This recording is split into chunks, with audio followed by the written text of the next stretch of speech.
আজকে করবো আমি পাপন ভাজা। পাপনটাকে আমি ভালো করে তেল মাখিয়ে রেখে দিয়েছি। আমি শুকনো এনে ঘরে তেল মাখিয়ে রেখে দিয়েছি শুকিয়ে। আমার কড়াটা গরম হয়ে যাবে, কড়ার মধ্যে এবার দিয়ে দেবো পাপনগুলোকে, দিয়ে একটু নাড়াচাড়া করে একটুখানি করে চাপা দিয়ে দেবো।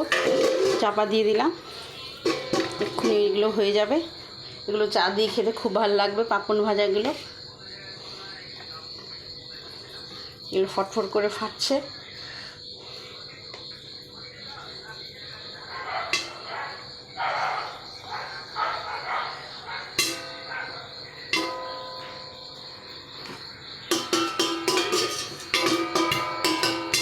এগুলো হয়ে গেছে আমার পাপন ভাজাগুলো। এবার আমি এখান থেকে তুলে নেব।